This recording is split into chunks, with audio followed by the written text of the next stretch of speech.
Imagine this, you are working hard at your IT job when suddenly your manager calls for a meeting, or you get an email that says you have been placed on a performance improvement plan.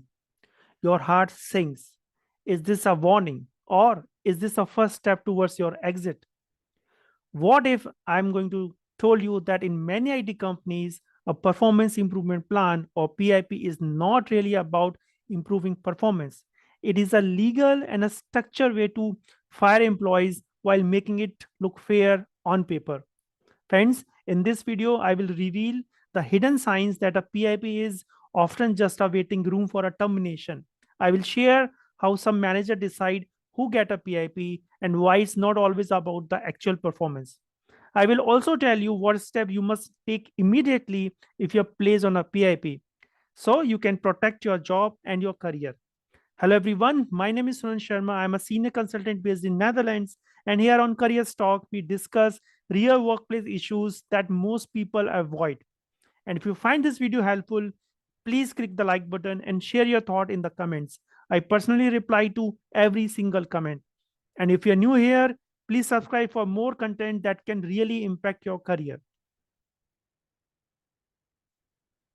So let's get straight to the point. Why do IT companies use PIP? Let us be honest. PIPs are really about helping someone improve. So why do companies really use them? First, to legally protect themselves. A PIP creates a paper trail that allows them to fire you without legal trouble. Second, to avoid paying severances. So if you fail the PIP, they can terminate you for a performance reason and they can save on a severance payout. Third, to push out expensive employees. Yes, friends, many senior professionals with higher salaries are targeted so the company can hire cheap resources or offshore their work. Fourth, to manage layoffs silently.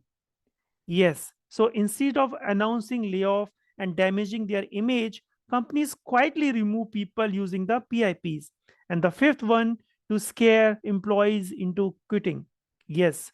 Most people resign when placed on a PIP to avoid stress, which helps the company to save money on unemployment or different benefits. But is every PIP a setup for termination? Not always. Some managers genuinely want to support their team members, but in most company, a PIP is a warning sign, and the chances of survival are very low. So, how to survive a PIP and save your job? The very first step is do not react emotionally. Yes, friend, do not react emotionally. This is hard, but very important. When you receive a PIP, please stay calm. Do not argue with your manager. Do not panic and do not cry or become defensive. Why? Because if you argue, they may say you are not coachable. If you panic, they may feel you have already given up. And if you break down, you lose control of the conversation. So stay calm and just listen to these managers. Ask clarifying questions like, can you provide some specific examples where my performance was lacking? Or what specific outcomes are expected for me to be considered successful? You must ask, like, what kind of support I will receive during this period. Please take notes during the meeting and do not sign anything immediately. Please do not sign anything. Ask for time to review the document and never accept blame blindly.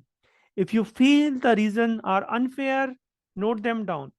Remain professional and say, like, I'll appreciate the feedback, I will take it seriously and review the document and let us schedule a follow-up discussion. Please remember this meeting is not for arguing. It is for gathering the information and planning your next move. This is a battle. Do not lose before it even begins. The next step, please understand the expectation. Ask what exact tasks or matrices will be used to evaluate your performance. Ask for the timeline.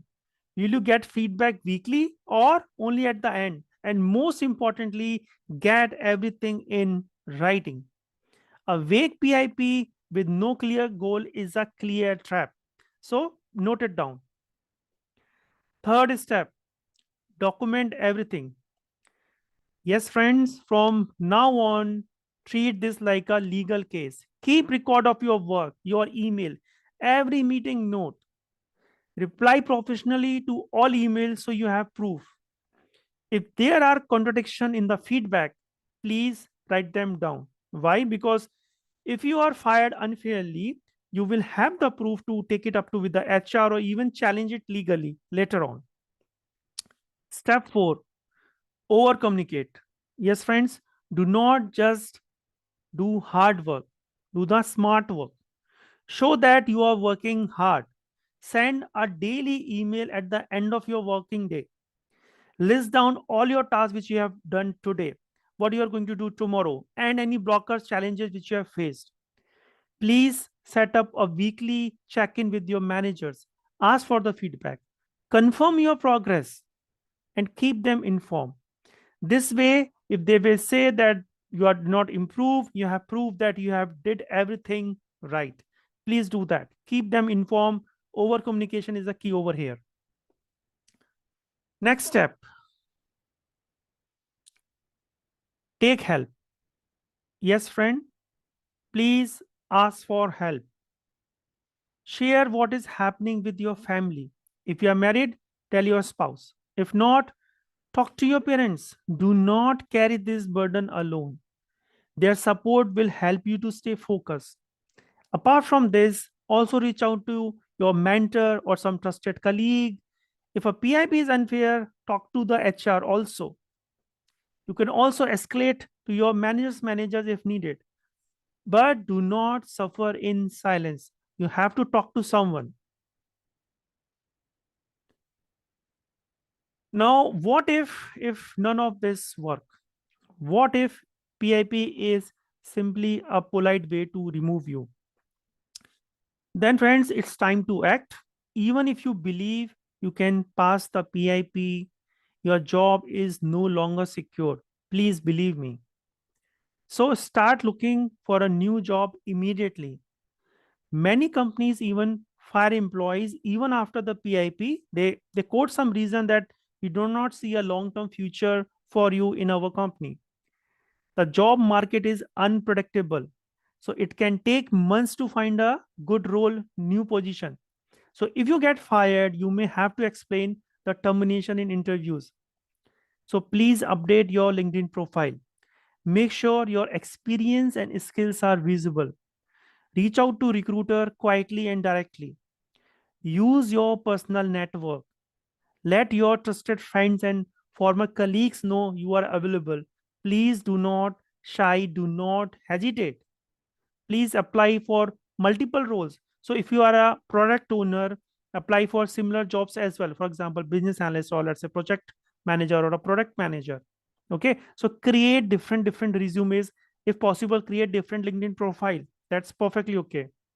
And be ready to explain the PIP in interviews if there is any gap. You can always tell that the company went through a restructure and my role was impacted, and now I'm looking for a place where I can add more values and something like that. So you should be also ready with some kind of reasoning like that. And before I end, here is one important warning, or I would say for everyone in the IT industry. So in today's job market, layoffs and PIPs can come without warning. So if you are the only earning member in your family, which is the case in even in the Indian IT landscape right now, you will have your home loans, your school fee, you will have your fixed expenses, and you cannot afford to be careless. So many people make this mistake. They assume their job is secure, so they keep spending freely. Do not do that. They do not have they do not have more saving for emergencies. So they rely too much on the credit card and the different loans. So IT jobs are not secure anymore. Companies are cutting cost, outsourcing, and changing direction constantly. So even the high performer can lose their jobs.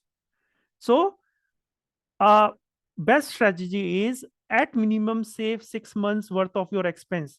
Ideally, save 1 year worth if you have a big commitment. And do not count your stocks or mutual fund as an emergency saving. That money can disappear during a market crash, which is happening right now. So your emergency fund should be a liquid, maybe cash in your bank or a fixed deposits. So even if you lose your job today, this money will help you to survive. So you can pay your rent, you take care of your family, and wait for the right job offer in place of accepting anything out of desperation. So my final thought is a PIP does not always mean the end, but in many companies, it is a tool for layoff. So you must act smart. Do not take it lightly. Stay professional, document everything, and start your job search immediately. Use this time to update your skills, grow your network, and prepare for a better future. And you are not alone into this. Please talk to someone, right? So if you or someone you know has gone through a PIP, please share your experience into the comment. And if this video helped you, click the like button and send it to someone who might need it. And for more real talks like that, please subscribe to our channel. Thank you. Have a nice day.